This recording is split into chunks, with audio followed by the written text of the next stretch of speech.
These days, wireless internet, broadband, and LAN cables provide fast and easily accessible internet for billions. But back in the day, the internet could only be accessed through phone lines. Dial-up modems took up an entire phone line at home. While a few remote or rural areas are still using dial-up modems today, the rest of us will never have to hear that awful dial-up screeching again. Except in our nightmares and in nostalgic internet videos like this one.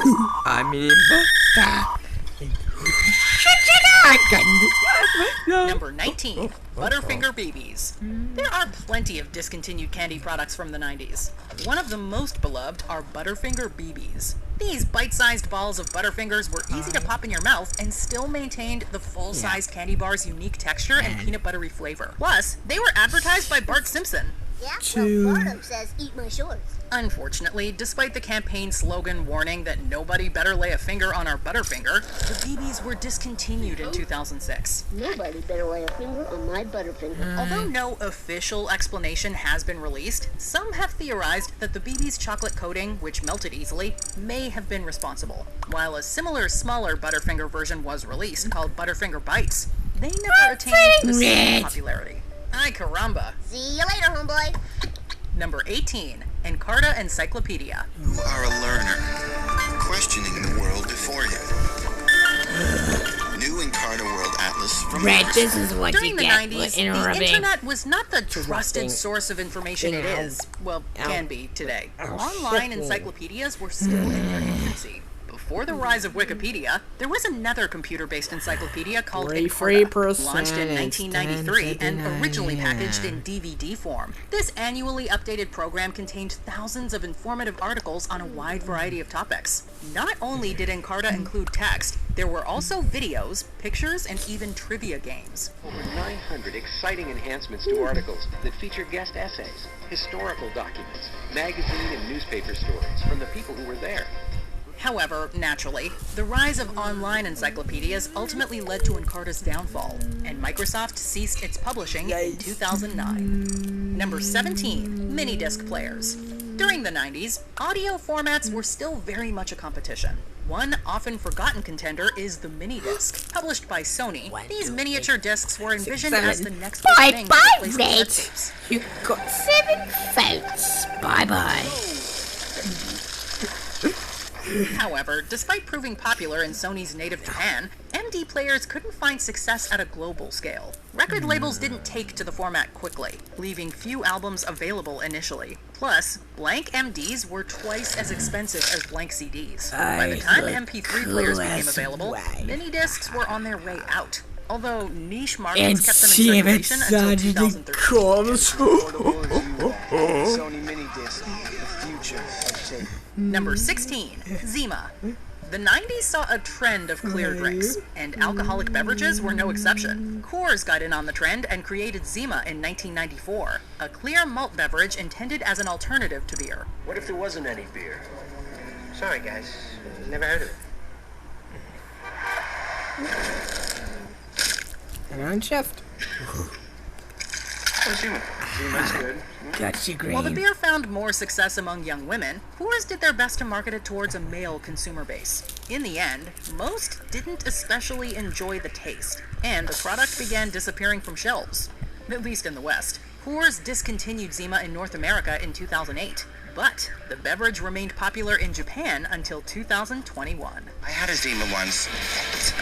I don't get it. Number 15. Pogs. Playground games come and go. During the early 90s, the biggest one was easily milk caps or Pogs. They're pogs. They're milk caps. They're pogs. It's a game. You stack them, and then you rack them. Players would stack cardboard discs with pictures printed on them. kill Anything Blue. from cartoons to sports logos. Then another larger There. disc called a slammer was used to knock down as many Pogs as possible. Because each player would often keep the Pogs won this way, it was viewed by many schools as a form of gambling, leading to widespread bans.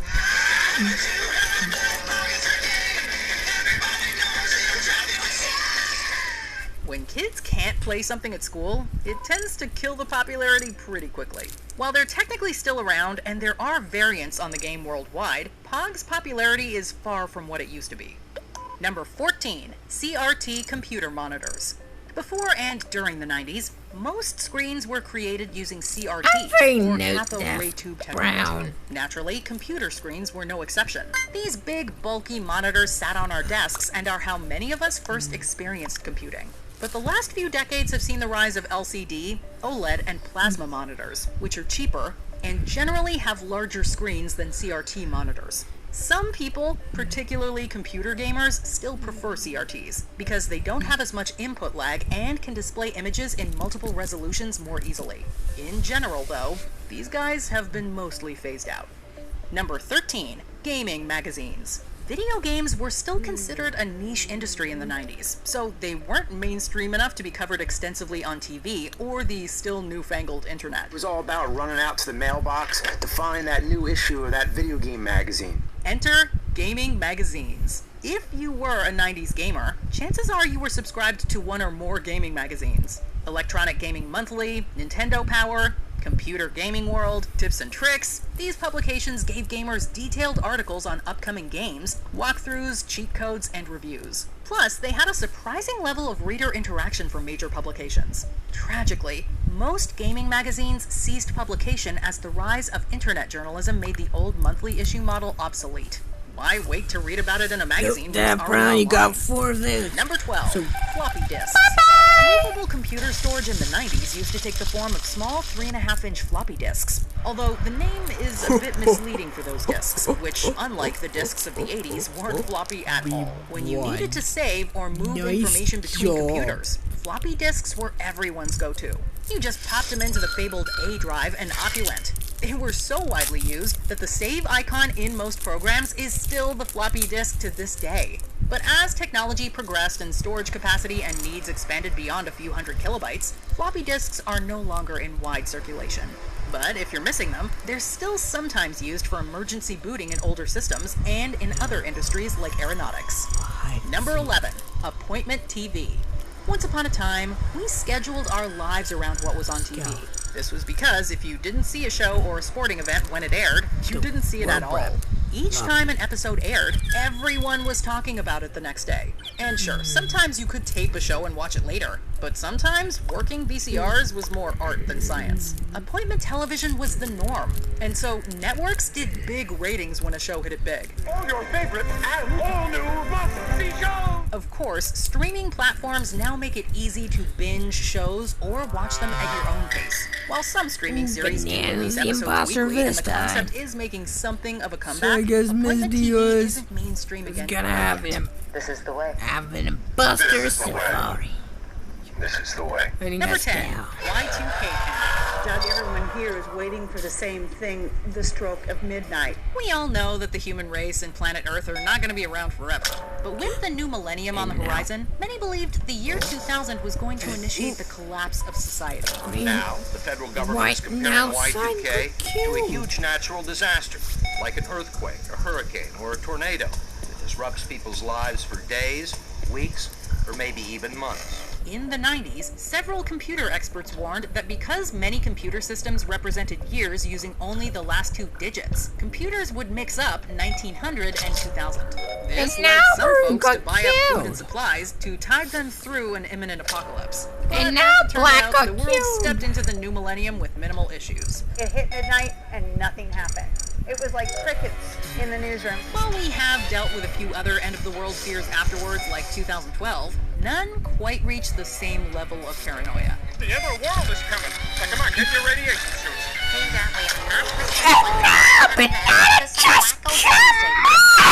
Okay. Number 9, Windows 95 3D Maze. Screensavers aren't all that common anymore now that most of our devices have a sleep function to conserve power. In the 90s, Red got there was killed. a screensaver you'd see in many homes. The Windows 95 3D Maze. Here, you're basically watching your computer play a video game as it automatically takes left turns until finding the smiley face, thus resetting and generating a whole new maze. There is something really mesmerizing about it between the artificial intelligence and guessing where the face might end up. Honestly, why hasn't Microsoft made a full-fledged game out of this? Number 8, the Delia's catalog. If you weren't sure what to wear for the girls' night or the high school dance, you probably referred to this mail-in catalog of fashion.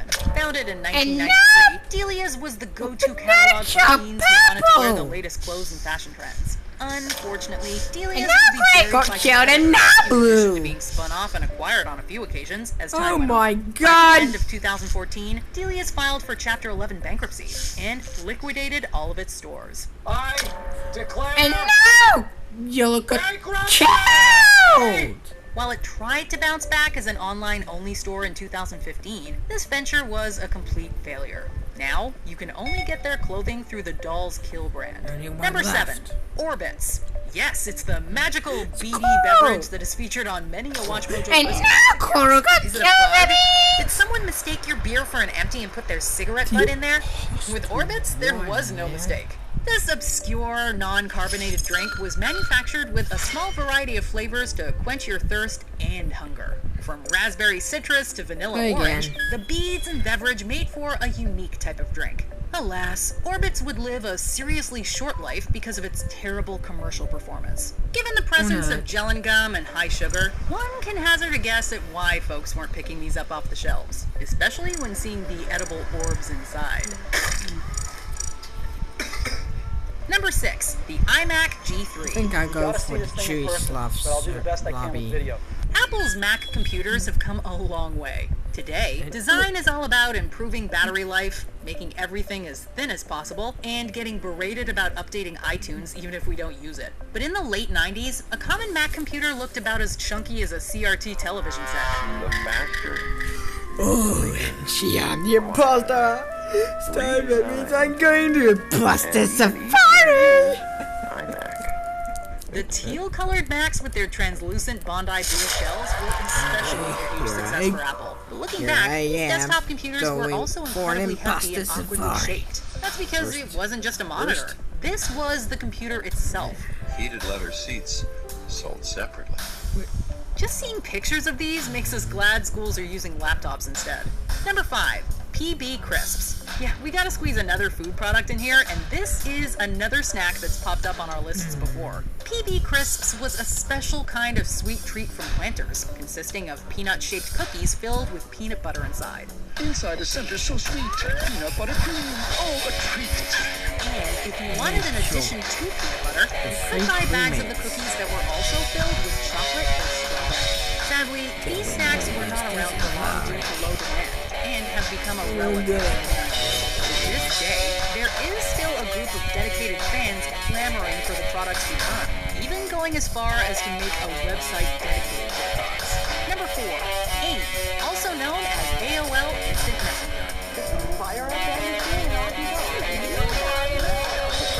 It's been a hot minute since we heard anything remotely relevant to AOL. While AOL currently exists and was acquired by Verizon in 2015, AIM ceased operations in December 2017. We're shocked too. This service was introduced way back in 1997 and became the leading messaging service in North America for roughly a decade. Wherever I go, I stay connected with everyone in my life. It's really easy to stay in touch. But as tech giants like Google and Facebook started taking over, AIM lost all purpose. What am I evolving into? Yeah! No, tell me. The two companies had better services and better security. Slowly but surely, AIM would begin shutting down features one by one, starting in 2007, before disappearing completely a decade later. Having failed to keep up with ever-evolving technology, we're forced to say TTFN to the iconic service and a simpler time. We can only hope will BRB. PTYL. Number 3, Netscape Navigator. She was 18 years old. Doesn't even know what Netscape is. These days, we have dozens of web browsers vying for our attention, from Google Chrome to Mozilla Firefox to Safari to DuckDuckGo. We remember way back when the internet was a baby that there was only one browser to use, Netscape Navigator. This browser was created in 1994, and for a short time, went uncontested in the industry. Well, what about all those other low-cost guys, like...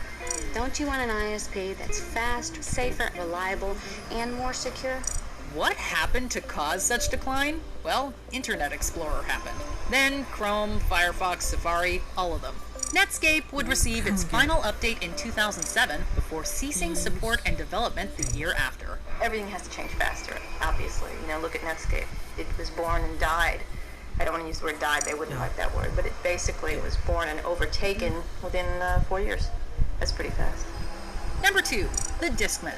Like Walkmans in the 80s, Discmans became a crucial part of our lives. There just wasn't anything like going on a walk or exercising while jamming out to the newest albums. Besides radios, this was pretty much the way to listen to music. Of course, as we find new ways to store data, we also kill off part of a medium. Nowadays, we can just open Spotify on our phones and jam to anything we desire without having to eject a CD and holster something chunky on our waist. Still, there is something tactile to be missed here. Your ears will tell you. It's not only what you play, it's what you play it on. Before we continue, be sure to subscribe to our channel and ring the bell to get notified about our latest videos. You have the option to be notified for occasional videos or all of them. If you're on your phone, make sure you go into your settings and switch on notifications. Number 1, video rental stores. Oh! Jesus, this place is back tonight, man. Those who grew up in the 80s, 90s, or 2000s fondly look back on video rental stores. While the very first such stores opened in the late 70s, it was in the 90s that bigger brands like Hollywood Video and Blockbuster boomed in demand. For some families, weekly trips to these stores would become a tradition as new movies made their way to the shelves and movie buffs sought out hidden gems. Wow!